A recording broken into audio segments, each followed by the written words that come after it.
मुलचेरा या भागाचा विकास व्हावा म्हणून 1992 ला मंत्री असताना चामोर्शी तालुक्याचा विभाजन करून मुलचेरा तालुक्याची निर्मिती केली।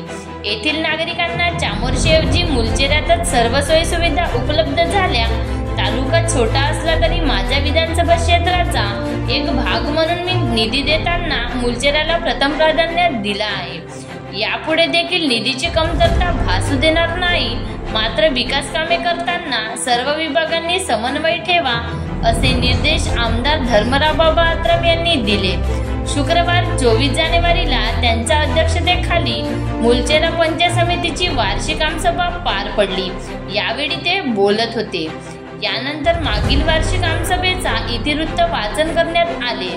त्यानंतर आमदार धर्मरावबाबा आत्रम यांनी मागील आमसभेतील प्रलंबित कामाचा प्रत्येक विभागाचा आढावा घेतला व ते पूर्ण झाल्याची खात्री करून घेतली। त्यानंतर यंदाचे मंजूर कामे, येणारे अडचण, रखडलेल्या कामाचा आढावा घेत विविध विभागाच्या अधिकाऱ्यांनी कानउघाडणी केली। तसेच हाती घेतलेले कामे त्वरित पूर्ण करण्याचे निर्देश दिले। यावेळी जलजीवन मिशन अंतर्गत पाणी पुरवठ्याची समस्या, रखडलेले घरकुल, खडतर रस्ते, विजेची समस्या, बस सुविधा तसेच नगरपंचायत अंतर्गत गावातील जिल्हा परिषद शाळांमध्ये असलेली पाण्याची समस्या नागरिकांनी मांडल्या। लगेच आमदार धर्मरावबाबा आत्रम यांनी संबंधित विभागांना समस्या सोडविण्याचे निर्देश दिले।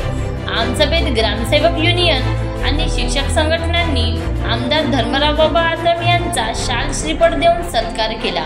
यावेळी लाभार्थ्यांना आमदार धर्मरावबाबा आत्रम यांच्या हस्ते योजनांचा लाभ देण्यात आला। कार्यक्रमाचे सूत्रसंचालन प्रभारी केंद्र प्रमुख महेश मुक्कावार यांनी केले।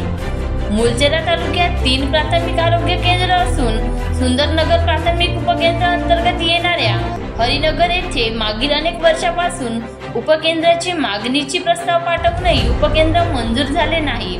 तसेच मोहली गावात देखील नवीन उपकेंद्राची नागरिकांनी मागणी केली आहे।